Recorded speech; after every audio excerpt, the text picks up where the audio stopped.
And okay, good, awesome.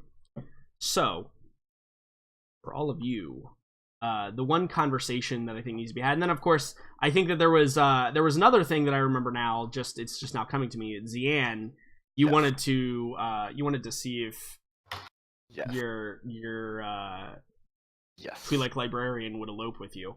Yes. That's So implying engagement. I mean, why don't a you force why don't you do that engagement. one? Why don't you do that one first? Because I'm gonna go pee. Okay. Wait, is that a thing? No, I don't think so. Maybe You we can find- make it a thing. God damn it. Of course, Jordan has created a new binding. There you go. Force engagement. Yep, force engagement. So, for you, Zian, how do you approach that conversation? It's like it's probably like the day or the day before you guys are getting ready to leave. Everything is, kind of being settled down. You guys have taken on supplies. You're ready to fly out. Well, I was going to talk to her about, thanking her for all her help, but that, because of all her help, I'm concerned that she might be targeted for retribution for some of this stuff, and ask. Well, and I guess if I manage to do that thing for just a plot, giving her slight force sensitivity, Yeah. mention that I feel like her ability in the force, and offer to come along with us if she's interested. Okay. Yeah, so you arrive at the archives, right? And it's probably, midday or morning, whenever you decide to show up. And as you come in, you hear the familiar sound of Unan's voice. I remembered her name. You're welcome. You hear the familiar voice, or kind of like almost like breathy undertone, but like low, like soft. She's not a very loud speaker. Obviously, she works in the library. And she's like, "Oh, Dan, it's good to see you again. Is there something else we need to look into today?" No. I wanted to. Well, I wanted to thank you for all the help that you've given me during these past few days, or weeks, or however long it was we've been on the planet, and I've been talking to her. And it was no problem. It was quite exciting, even. And not a lot of stuff happens around here, so it was nice to do something and be useful. Well, speaking of which, we might have upset some very powerful people on the planet who may or may not have qualms or about hurting people, and I'm worried that you might be too involved,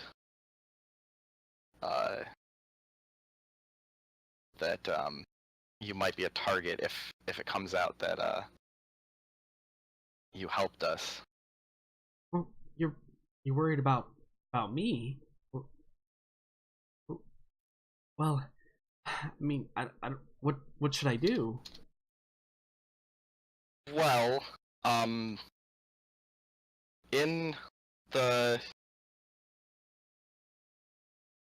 time that we've been working together, I've felt a presence within you, and that sounds really weird. But Zian's a weird fucking guy. You're a Jedi. You're allowed to say weird stuff and get away with it. It's literally how that works. Yeah. I believe you may be able to. To what? I think you got cut off. Oh, sorry. I believe that you may be able to touch the Force with proper training, and I would like to invite you to come with us when we leave the planet. for your safety and to help you kind of discover your potential. Yeah, and I think that her eyes widen at the sound of that, and she kind of like, she looks at you, and I don't know if Twi'leks blush, but I think that her head tail probably Liku twitches. Are probably twitching. Yeah, exactly. Her head tails are probably twitching a little bit, or she's like fidgeting, you know, with like just the end of them a little bit, and she's like, oh, I don't know who.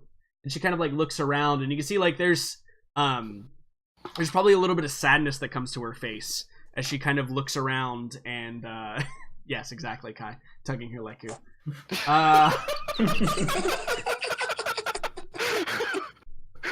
Now I'm not gonna make it a thing. Offer if she turns out to be the knave. Yeah, no, I'm now making it a thing. It's too late. It's already happened. No.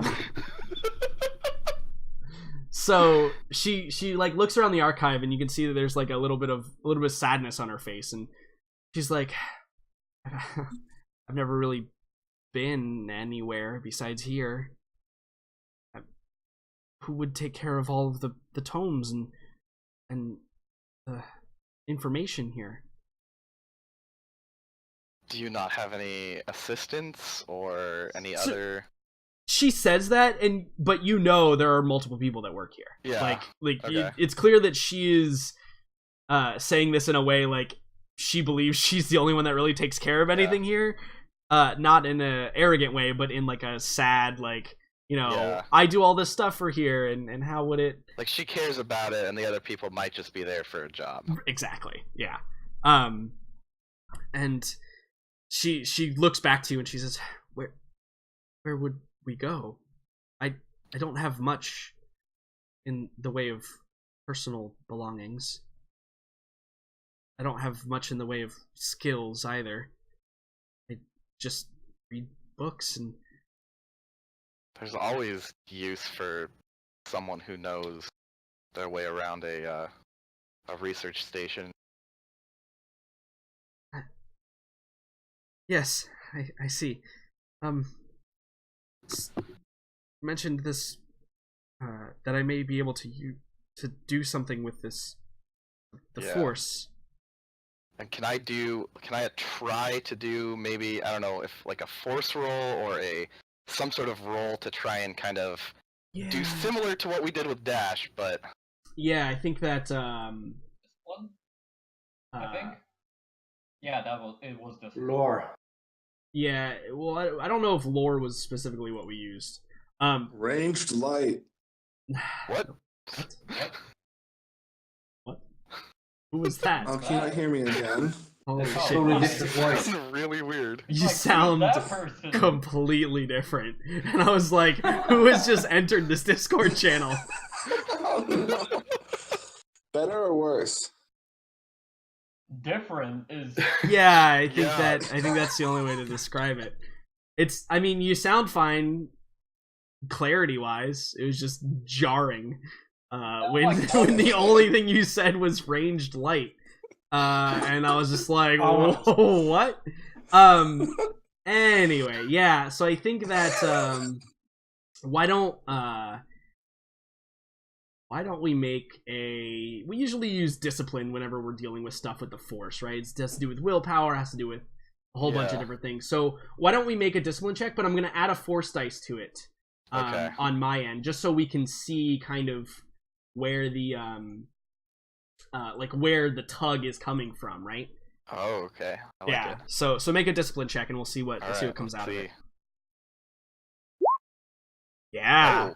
Cool. So I put no difficulty on it, but that's totally fine. It doesn't need a difficulty. It's really just to do the thing.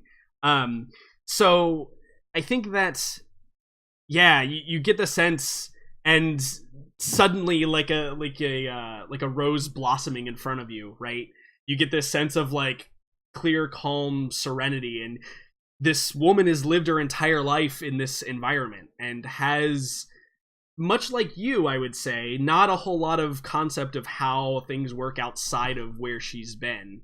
But I think you get the strong sense that she has at like the core of her being, she has goodness in her, and it's strong, right?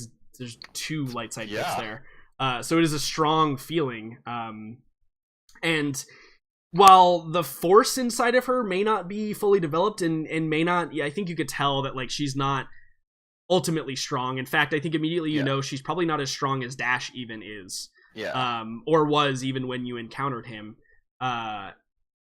She definitely has a inherent ability there, and her moral compass is aligned properly for the task. Yeah. But she's also naive, right? Yeah. So that's her weakness. Like if I were to give you a weakness for the success there, it would be that her weakness is naivety, right? She's doesn't like she knows a whole lot of things on paper, but she doesn't have a whole lot of concept of how that works in the real world. Yep. Like she might read about Rakghouls and know everything about them, but when faced with one may give in to fear, or perhaps be fearless because they're not real, they're just things in books, right? Like right. Both sides of the coin there. So yeah, you see that, and I think that with that scene that we see, she kind of looks around and she says, I guess if you say it would be for the best, maybe I should. But you have an entire crew. What will they think? Will they be okay with this? I'm sure they'll be okay with it. She says, okay. I think I've decided. It seems as though I should protect myself, right? And you can tell she's like talking to you, but also trying to like talk, like justifying it to herself. Yeah. She's like, should protect myself. I should leave, and that way nobody that I've ever come into contact with will be harmed. And I'm sure that I can bring enough material to continue doing what I like. Does the ship have a library? It doesn't matter. We can work on that later. Yes, I think that I would like to go on an adventure. And she looks up at you, and you can tell she's like still extremely nervous about the whole situation, but she trusts you, and you've never led her astray, and and she trusts what you like. She's seen you do, have this cool, calm confidence that she is now trying to imitate. And so she's do like, any of us know she exists? I don't think so. No, I don't. Okay. I don't think so. No, like, actually, you guys know loosely because I talked about that when we were setting up the plan. Also to the library? I can't remember if Zian actually said that he like made contact with someone, or if he just said like I found stuff in the archives. I said that I kind of met someone who might be able to help out. Oh right, okay. So I think that's as far as everybody knows. The end of it is she's like, I'll need till the end of the day to collect my things, and set some affairs in order. I will meet you at the ship. Here, just and she kind of like shuffles around in her pockets, and she pulls out like a notepad, and she's like, here, just write down where the docking bay is. I'm sure I can find it on my own. I jot everything down and give my personal comlink info in case something goes wrong. I guess. You're the frequency that you reside on. Yeah, totally. And she nods, and she kind of like holds with her arms like crossed across her chest, and just kind of like sits there for a second. And like it's a little bit awkward because you're just kind of like standing there looking at each other for a moment. She's kind of like in a daze, and she kind of snaps out of it. She's like, yes, things to do. I will see you later. And she kind of like runs off to go do what she's going to do. All right. Mission accomplished. I'll head back to the ship after that and break the news to everyone. Can I say something? Yeah, what's up? Meanwhile, Dash for the Four senses for some reason he should move his ship to a different docking There's a bay. disturbance, yeah. There's a disturbance in the Force. I have a sense I should move the ship. I love how so much of our banter revolves around us being like, I know what you're trying to do, and I'm gonna try and fuck that over. Yep. So, Jax, you want to go meet with Mai and give her the information you got, and hopefully that will be like enough to move you up the Save chain her. a little bit. Yeah, right, exactly. Yeah, exactly. So you have contact information, and when you do contact, Are you you alive? okay? I'm fine. My girlfriend's ski stuff just fell down on my head. I did not know it was above my head. Oh, okay. That is Good. Yes. So you have contact information with Mai, and when you do call her, she picks up, she says, "Yes, Jax. What is it? What do you need?" I've got some information I got some of that information you're asking me to look into. Yes, well, things have gone a little south now, and I'm a bit busy. I can't really meet with you right now. Where are you? Are you still on planet? I am on planet, but I'm not necessarily gonna be here for long. Okay, well, good, because I'm not. I had a suspicion. I thought I saw your ship fly off in a bit of a rush. Yes, well, sometimes extractions need to be more expedited than normal. But the good news is the mission was accomplished, and hopefully with the information you bring me, we can pursue it further. You said you did have information, right? Yep. Alright, very well. Then, perhaps we should arrange a rendezvous. When's the last time you were home, Jax?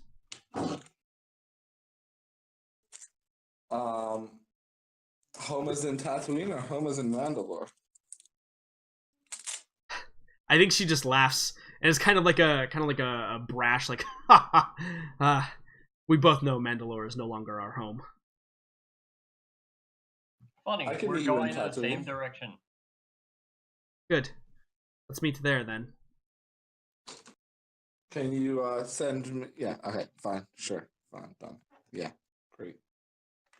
Yeah. And Whatever. she's like, yes, I just let me know when you get here.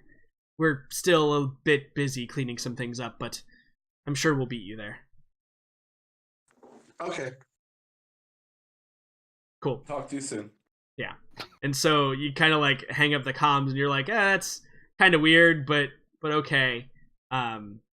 But she definitely confirmed something that probably she wouldn't have confirmed in any other state, right? Is that like some shit probably went south on planet. And Yeah. putting two and two together, kind of what was happening, and what the DDF in particular were involved in, and probably that might be what happened. Yep. Because she's got a whole crew, and well, they're definitely capable of doing extractions like that. So Capable, maybe. We'll see.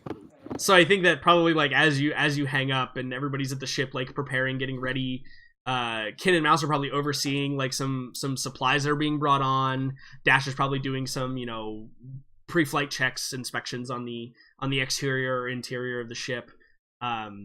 Jackson, you finish. Maybe you're checking some things out as well. Zian, you arrive back at the ship.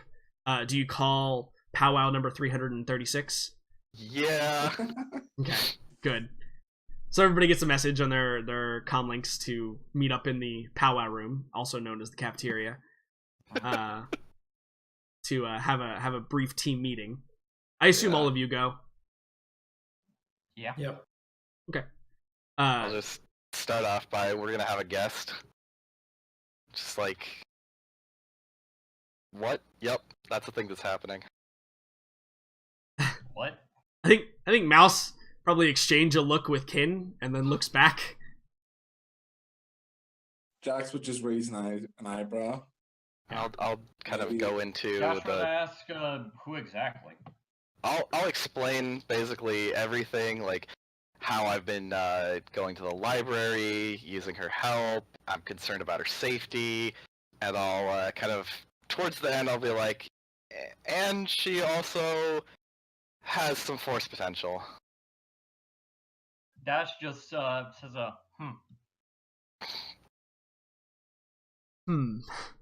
So I invited her to come along with us for protection. I think that Mouse leans over and then too loudly whispers to Kin, "Hey, look. Zian's building a family just like you, Kin."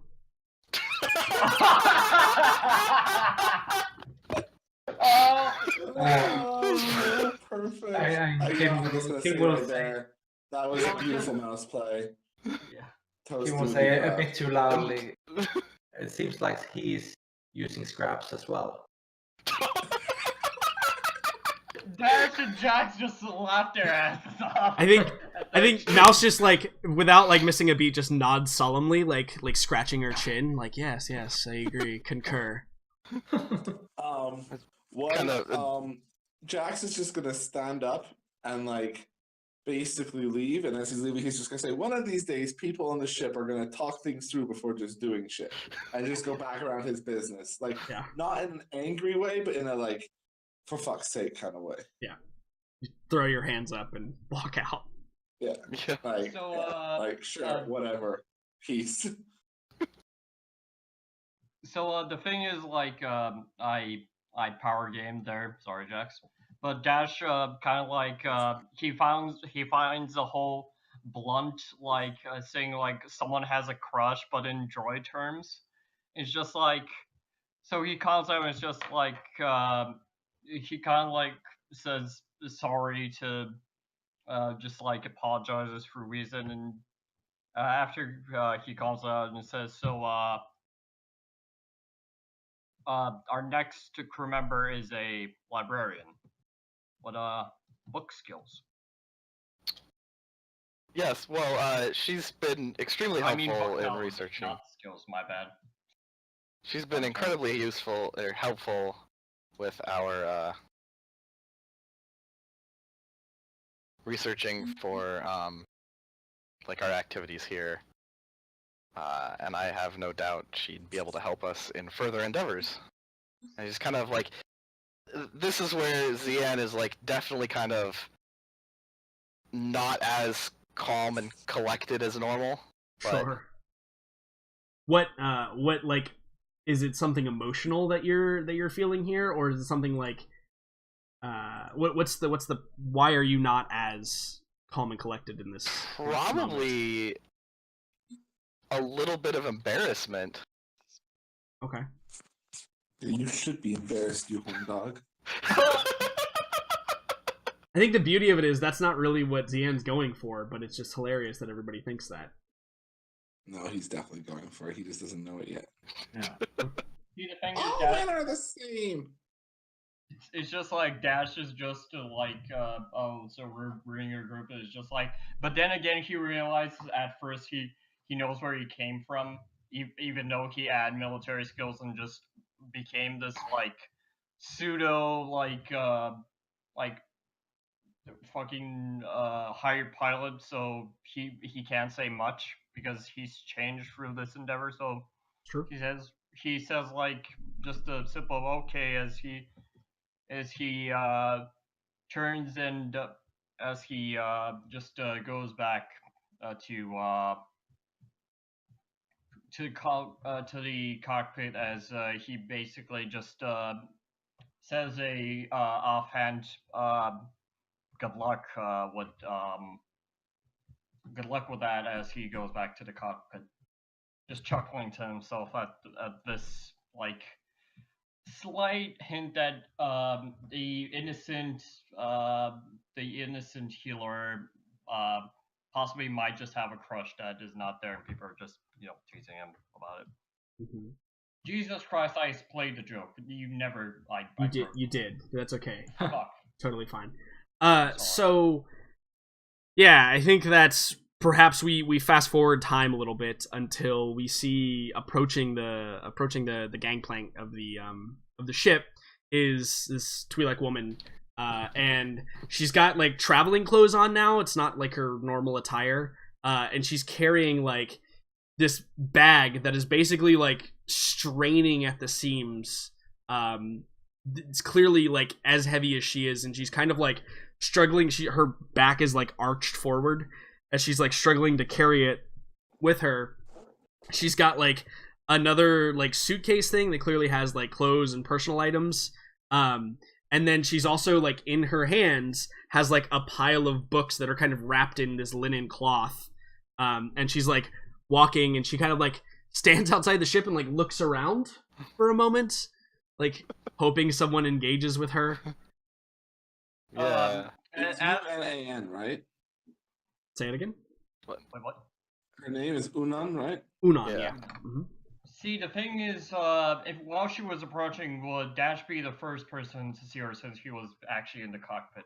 I mean, anyone, if anyone was outside, they would have seen her approach too. It could be anyone. I mean, we were mostly moving around the ship, unless Zan decided to wait for his friend. Yeah, I mean, it doesn't matter. Anyone who wants to approach and interact with the scene can. Yeah, I guess she would be the person just to go down and just like put down the plank. I guess just think. And as soon as I notice, I would obviously, go out there. But is it just Dash and me going, I guess? Yeah. Okay. So I'll kind of introduce her to Dash, and I'll introduce her to the ship. Yeah, and so after he introduces you to her, does the ship introduce itself back? Yes, it does. That depends on Mouse, probably. Yeah, Mouse's voice from the intercom of the ship introduces itself. No, we don't have an intercom anymore, do we? Oh, right. Fix it. It is broken permanently. That's right. Well, no, we need to fix it still. It is so fixable. I think that as you get introduced, Dash, she like holds out her hand, and as she does, like a couple of books tumble out onto the ground, and she like bends down quickly and like begins arranging them and like gently like closing them and making sure there's no damage, and wrapping them back up in the linen cloth. I ask her if she needs any help. No, I got it. It's my stuff. I can and you can see like she's saying this, but clearly is struggling with like the weight of everything that she has. Do you just grab it anyway? I grab one of her things. Yeah. So you take some of the books anyway, and she shakes your hand, Dash, and says, "Hi, I'm Unan. It is good to meet you, Dash." He nods as he says, "Pleasure to meet you too." So, that is not a common human name. From which planet do you hail? I'm from Corellia. Even on Corellia. Well, I guess it makes sense if you account for the years of spaceship crafting. It would make sense that perhaps a term such as that would come to be someone's name. Yes, it all checks out. Oh, I think I had a great grandfather that was called Dash as well. I think that's where my parents named me from. Ah, 2 prior generations as well. Yes, and how old was your grandfather? This is great. So, wait, great-grandfather. Oh, great-grandfather. I apologize. And she takes out a notepad and begins taking notes.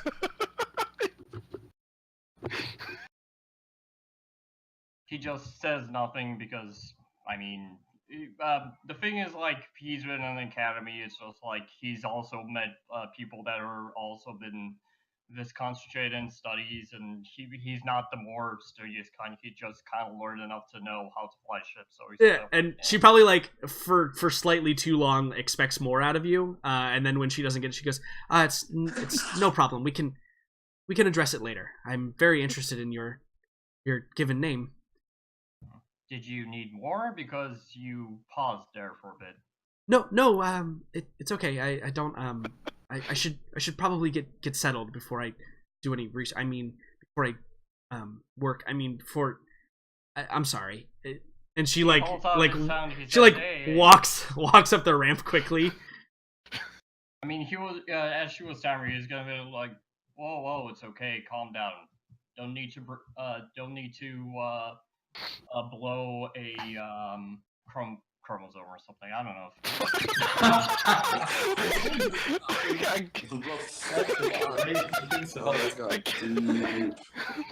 Oh my god.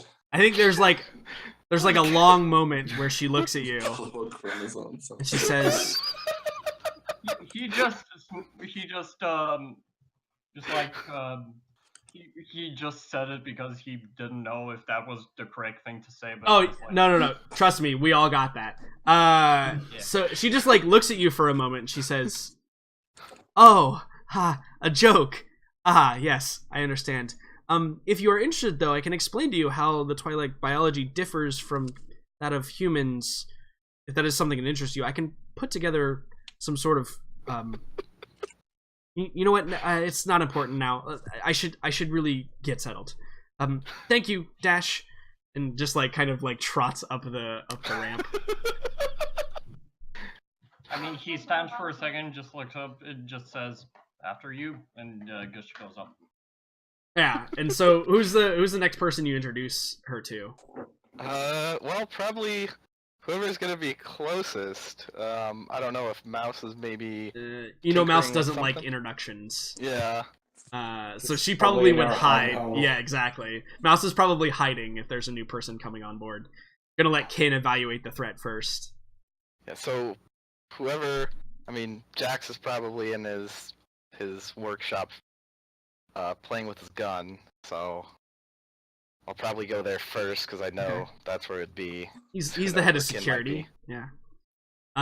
So they walk into where are you at, Jax, when they find you? Yeah, I'll be in the room that Mouse likes to point out is an armory with no guns in it. Got it, right. So as you walk in, you can tell that Unan is kind of like looking around and taking in the sights, and then she sees you and like immediately kind of like gets a bit shy because you're intimidating as a person. And you introduce, and she holds out her hand very delicately and says, "It's nice to meet you, Jax." I'll just say, nice to meet you too. Unan, isn't it? Yes. Do you use all of these weapons here? I mean, there's only two of them, so yes. It's very frightening to me. I've never really used any weapons before or seen any this close. These are not. Well, if you ever want to learn how to shoot, let me know. Oh no, I don't think that is where I am best. My luck, I would end up shooting you accidentally. Yeah, Jax would probably just give her like a weird look at that, and then just go back to cleaning his gun. Yes, well, it was a pleasure. You said there were more people to meet? Yeah. And I kind of try and find where Kin is, because Kin will know where Mouse is. Yeah. So, Kin, where do we find you? I think I will be with the partially repaired droid. Okay, just right. Comparing scrap parts to what joints might be missing, trying to figure out how to put them together. Yeah, and so she sees you, and before you can like do introductions, Zian, she kind of like walks up and says, "Hi, this is a very, very intricate model. Interesting. Thank you." What is?" And she kind of like jumps back. She says, "What?" She turns to you, Zian, and says, "It has a vocabulator." Yeah, this is Kin. He's kind of our other crew member's bodyguard, I guess. Who designs the Kin droid? She's talking to you, Zian. I don't know. He's very old. Kin is standing with his head slightly tilted, looking at Xian. Interesting. I do like old things. This would perhaps be a good way to spend my time. Does it have memories? Yes, it have memories. She kind of like jumps back again, and she says, And it's subtext under the image like Kin will remember that. "Yeah," and she looks again at her eyes are wide at Zian. She says, can it converse? I understand that it. Yes, you may talk to me. I have a useful vocabulary. If you want to ask me specific questions about my origin, I might not be able to answer all of them, but I could help you with research. This is. I do kind of pull her aside really quick before she starts asking questions. Sure. And mention the trigger word as low as I possibly can. Yeah, like don't bring up the whole like Force and Jedi thing, you know. Yeah. Yeah, and she goes. I think Kane should roll a perception check. Roll perception. Okay. Well, it's all about if Kin cares anymore. If you care, you can roll a perception check. Yeah, I think I can roll a perception check. Am I trying to hit it or miss it? I'm gonna make it hard. I'm gonna make it hard because you're this isn't easy. They're specifically trying to hide it from you. So yeah, whenever you roll a perception check, we'll see. This should go fine. Oh no! Okay. So you take a couple strain and like a couple of like little sparks fly out of some of your joints. And you do hear them like talking about you and like now avoid the subject of the Jedi, that kind of thing. You can choose whether or not you want to roll a discipline check or if you just want to know that they were talking about that.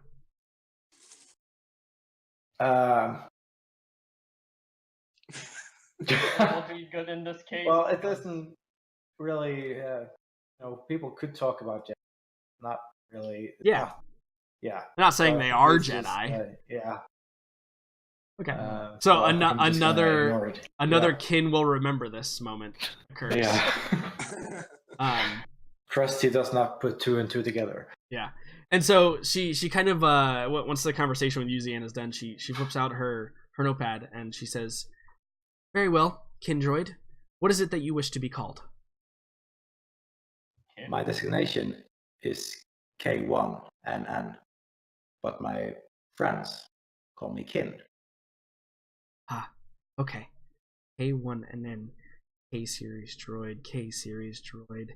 Not familiar. I'll have to do some investigative work on that. What is your purpose? I am a security droid, but now I was a security droid. Now I am me. Interesting. It seems to have some sort of sentience. Okay. So, when you were a security droid, as you say, who designed you? What was your primary function? I was not functioning for very long, but my primary function was security for the Empire. Empire. Is it possible you've survived since the Galactic Civil War era? No, that would be impossible. I was Mouse lucky. chimes in and sorry. Mouse found me. Mouse. Who is Mouse? Do you mean a small rodent-like creature? In a way, Mouse chimes in. you will meet her. I think when you say that, Kitten, you feel like a sharp pain in your side, and you see that like a tiny wrench has been thrown at you from somewhere in the floorboards. Ah, Interesting. So a small rodent, in a sense, found you and reactivated you? correct. And since my former masters are no longer present, I am my own master. Interesting. Not this small rodent-like creature. No, she is a friend. Yes. And like nobody else sees this, but we see her writing on her little notepad. She says, "Exhibits signs of exhibits delusions of like dealings with non-sentient creatures, judging mouse to be small rodent-like and not actually a person yet." Probably should scratch that in a few seconds. Yeah, and there's probably like a conversation that happens kind of along those lines where she's trying to find information about you. But once that concludes, I don't know if Mouse would be introduced yet before she talks to Kin. So No. we get Unan settled, and it's kind of like the time has arrived to depart. We slash cut to the ship getting ready to take off, right? All of you have stocked up on all your supplies. You've taken care of all of the tasks and missions that you need to take care of. Dash, you're initiating the pre-flight checks. Kin, are you the co-pilot? Sure. Okay, so we get the I'm trying to set up the scene from the cockpit scene, right, where we have Dash sitting in one seat and Kin sitting in the other seat, and there's probably, Zian and Jax maybe standing behind, and then like we see that there's like a little toilet girl who's kind of like clutching really hard onto the wall and like looking, like kind of leaning over and looking out the window, and then we see just like glowing eyes coming from like a panel above her, just staring directly down at her, which is Mouse, obviously. And that's a scene we get as the ship begins to lift off and angles upward and careens into orbit. Yeah. So we've had the conversation that we need to go to Tatooine before. I think we did that before. It was like, hey, we should go here. Yes. And with that, there were two things that kind of were on the agenda. There was, first of all, there was the Great Crate Dragon hunt, right? Yep. That was one of the things that we discovered in the last session, where kind of as a tourist / money making attraction, it appears that the more legitimate side of the Arcana Syndicate is hosting these Great Crate Dragon hunts, so that they can make some extra money on the side and probably launder a bunch of their credits through it, for what it's worth, even though nobody really controls them but them.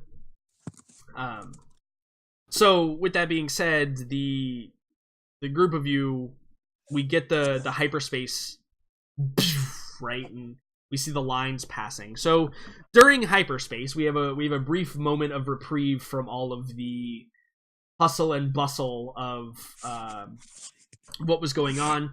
I'm not going to make you roll a navigation check, Dash, because it's along literally the Corellian trade route, which is probably the most traveled trade route in all of trade routes. Yeah, but the thing is, she's never flown it. Yeah, any maps you would pick up would basically automatically do it for you. Jax would be able to give you exact coordinates to Tatooine, because that's where Arcanus has been based forever. Yeah. So it's if you were trying to, like, if you said to me, we don't want to jump right to Tatooine, we want to jump like a couple days out from it, then maybe I make you roll.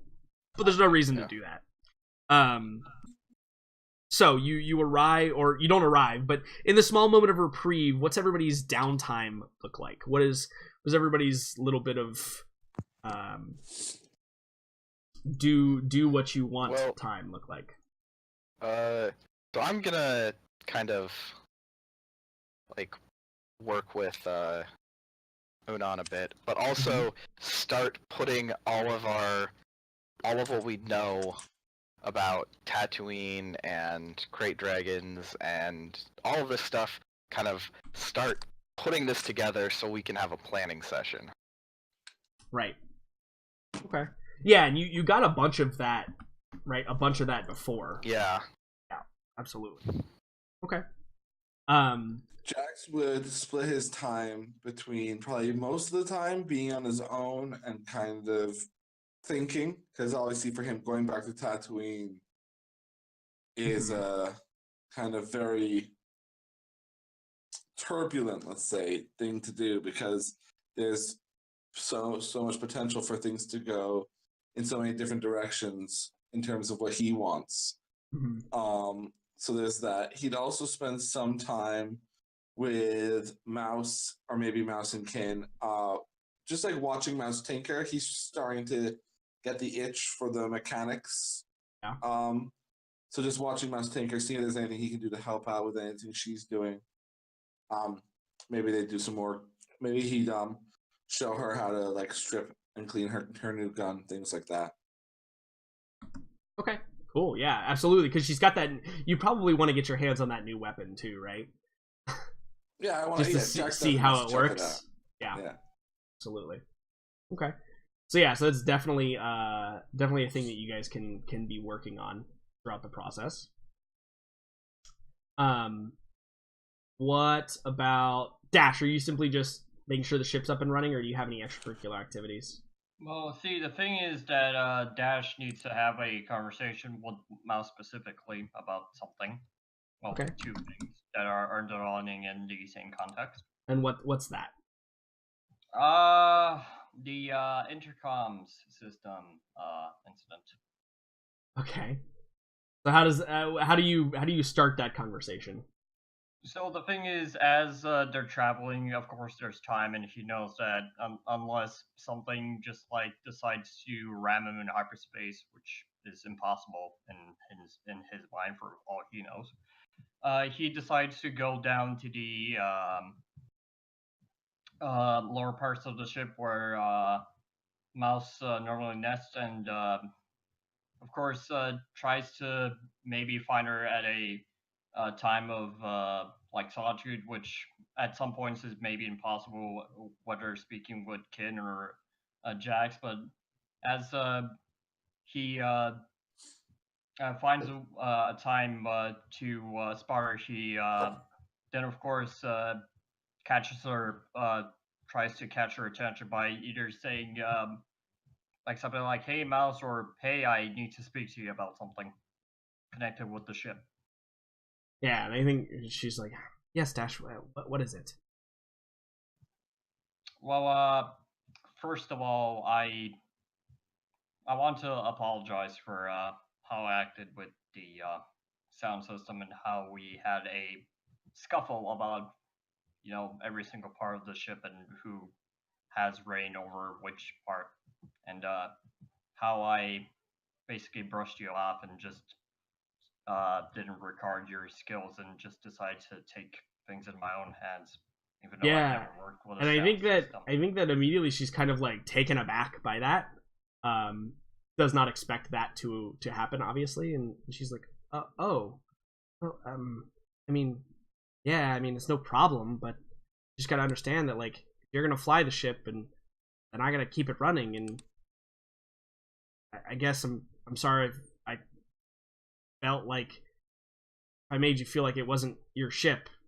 It's not your ship per se, but no, it's our ship. I understand that now, and just when you were doing it, it's just like being in a speeder and just someone changing your radio, or of course in this case a starship, and someone changing your radio while you're the designated driver. But as I said, we all paid for it, so I can't really say much. Plus, you have the technical skills.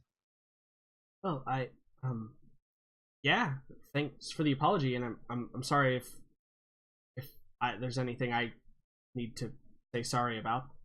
No, you didn't.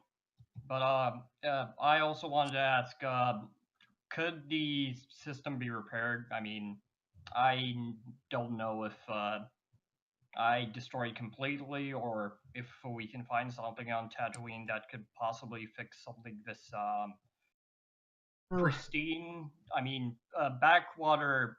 I mean, no, not. I was gonna say. Our Outer Rim planets don't really have the most surplus stuff. Yeah, unless you're in hut space, you're pretty or Imperial space, obviously. Yeah, and I think she probably says, she's like, probably not on Tatooine. They're not really well known for their quality of life. But as soon as we get back to Corellia, I'm sure we'll be back there at some point. It'll be easy enough to find the parts we need. It just takes time. He nods and says, "Yeah, time." He repeats as he kind of like reflects on his emotions and realizing that now that it's just like something as simple as about arrogance and greed over something could make him out as whatever he heard about the dark side or whatever the egotistical and selfless part of the Force users were, or what he had heard from all those ye old tales of Jedi and Sith. Yeah, absolutely. And I think that that comes across as sincere, and I think that while I can't speak for Mouse, I don't know if Mouse would have a problem accepting that. So yeah, I think that Toasty approves of it. Yeah, absolutely. So with that scene kind of at a close, Kin, what about you? What are you doing during your downtime? Well, I would like to keep working on the droid. Yeah, I was gonna say Mouse probably has some progression that we can work in. Character info. Nope. Yeah, we're at 3 of 5. So I'm thinking if we have a long session. Yeah. C1203 of 5. Yeah, I got that. Okay, Yeah. cool. CISO. CISO, right. Right. So why don't we just go into a mechanics check here. Clear the dice pool. And I think we're gonna make it hard because you've gotten all the easy parts done. All the easy parts are completed. I'm actually gonna add a black dice because what you're trying to do now, you don't really have a workshop to do it with. But we'll see how the mechanics checks work, and we'll see how good it succeeds. Can I add a blue dice just because I've been trying to learn and help, and this would be something where maybe if I was around I could try and help out. Sure. I think that's Kin's call. If you want Jax to help, that's who I was asking. Yeah. I guess. Yeah, I'm fine with that. Yeah. Okay. Cool. Then I'll add a blue dice to it, and no problem. Not any issues. So You're yeah, welcome. here now it's hooking up Nice. the power source and making sure that it's routing to all the different parts and pieces correctly, because you basically have a completed chassis at this point. And the big thing is going to be basically the step after this is going to be training, right? It's going to be retraining the droid brain that you have to work properly, because as we know, there's a lot of you have to basically do probably be a computer's check instead of mechanics. Yeah, and not only that, you basically going to it's like a child where you're gonna have to start from scratch, because the droid brain was so corrupted that you guys got that it's not gonna really retain any. If it does retain stuff, it's gonna be very, very small. Because you're saying that Kin is a father. Yeah, maybe if you want to take it like that, it's definitely possible. The droid is obviously going to have all of its motor functions, but anything else besides that is going to be hard to impose upon it, and that part's where it's going to fall to Kin, I think, to kind of teach CISO what it's like to be a free droid, right? That'll be the more interesting narrative part there. Cool. Cool. But yeah, so now we're at 4 of 5 there. Yep. So, that being said, 4 of 5. Jax, as you're kind of working alongside, I think that have you been at all interested in this project that Kin and Mouse have been working on? Not particularly. Jax's interest has more been with the way Mouse has been helping him mod his weapons and stuff. Right. Jax has found he's been taking apart and cleaning and putting back together guns all his life. And he's found that the more mechanical stuff is something that's piqued his interest. And he's got a bit of a desire to be a bit more than just a hired gun for the party. So he's trying to think of ways he can be more helpful, and he's just building an interest in mechanics. So yeah, so this is probably the first time you really interacted with like the way that Kin and Mouse are talking about this droid that they've been building. Obviously, you've known they've been building it, but Kin. This is probably the first time, maybe, and you can decide this or not, that you've kind of admitted with Jax in the same vicinity that like you're trying to make a family, like you're trying to like make more of you, kind of, sort of, basically. Make more free droids, essentially. Yeah, but at the same time, it hasn't really been a secret. That's true. Much like Kin will probably just mostly tell anyone who asks anything, right?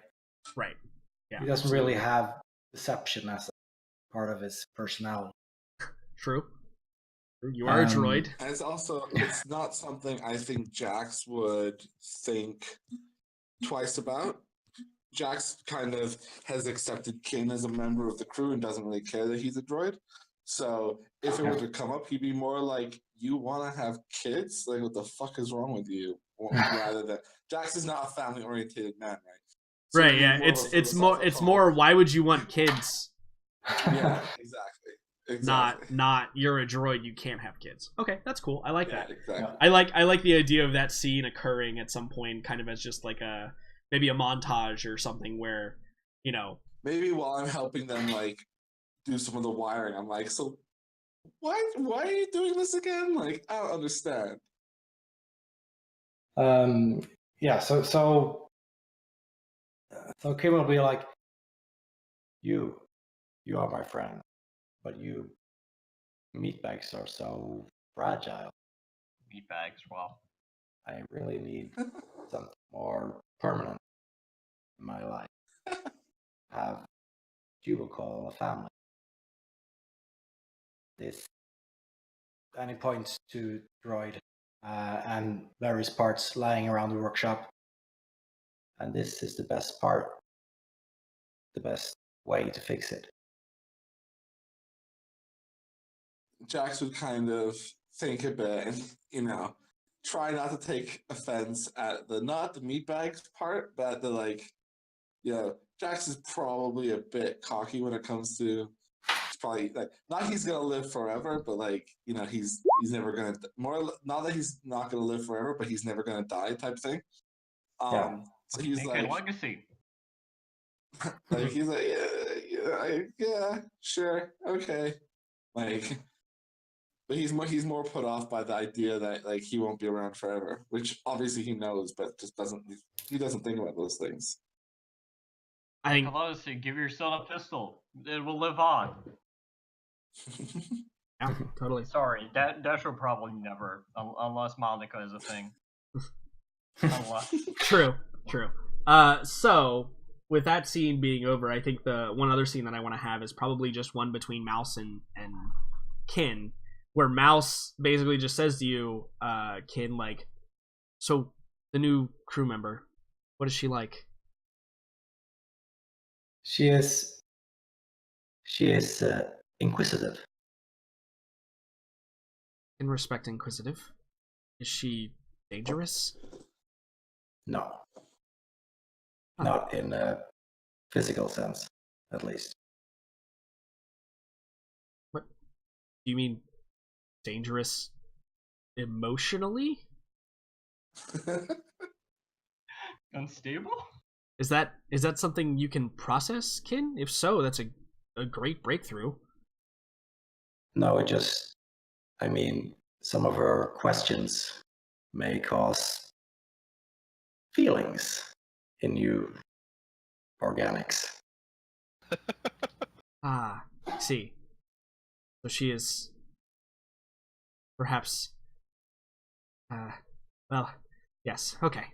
Anyway, we should get back to work. And like just kind of takes that, but does that one thing where like glances at you, like kind of like, I wonder what you took for that and how I'll figure it out. Which I'm sure will be addressed next time Mouse is here. So I think that Zian, you're the last one to kind of like, you want to be guiding your little youngling, not even a Padawan yet, really. Your little youngling Initiate. through initiate perhaps. Yeah. Prospect. Groupie. Yes.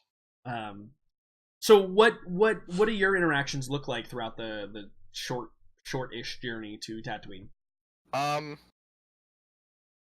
I give her kind of the history of what I know of the Jedi as what my masters taught me, and I kind of explain that this is how I was taught, this is what I believe, this is my kind of path.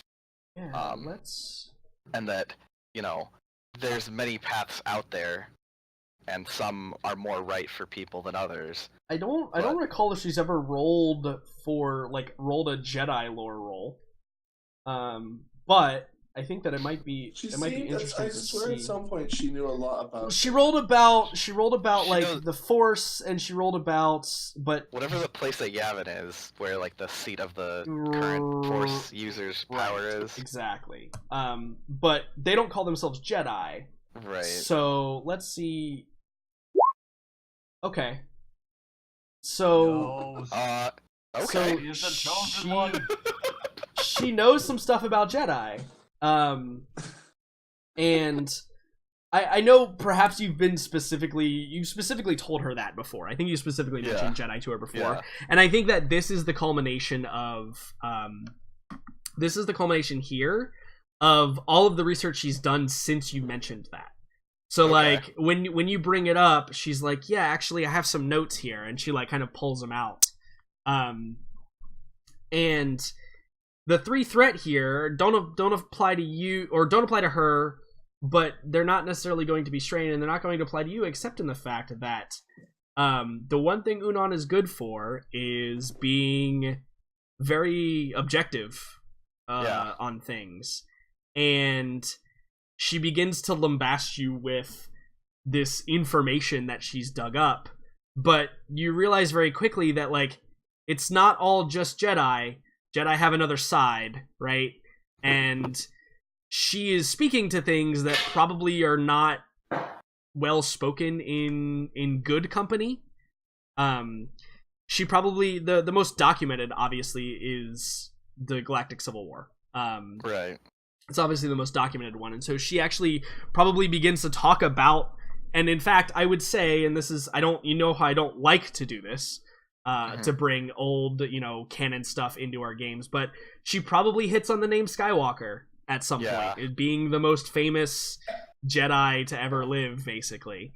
And she begins to, that kind of led her down a path to figure out all of these other things that happened, like, the Leia's children, and let's just assume Luke has children as well, because it's 500 years later, and who knows, right? Yeah.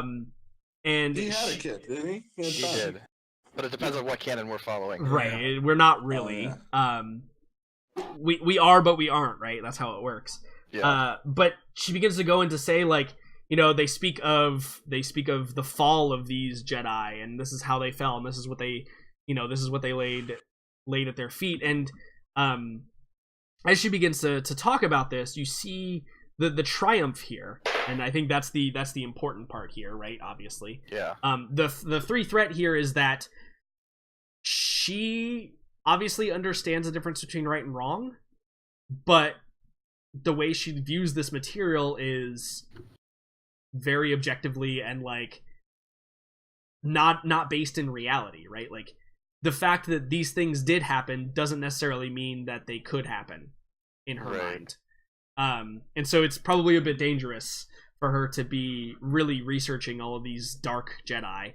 Not Sith, because that's a very specific other thing, right? Right. But like the dark Jedi or the fallen Jedi, as it were. The triumph here, though, I think is she has some, and you had talked with her about like finding different places. Right, that may be strong in the Force. And during her conversation, where you're kind of like, oh yeah, a lot about dark Jedi. That's maybe not the best. She says, And when you were talking about finding these great dragons, I couldn't help in all of this other research to come across a name, one who was based, well, has roots where we're going. I thought it might be important. I only found it recently, so maybe you can do more with it than I, but there was one of these dark Jedi, or turned dark Jedi, that has some history with Tatooine. It's curious to me because knowing that Skywalkers were once a part of Tatooine, I looked a little further. Now, have you ever, and forgive me if this is too much, but have you ever heard of the name Asharad?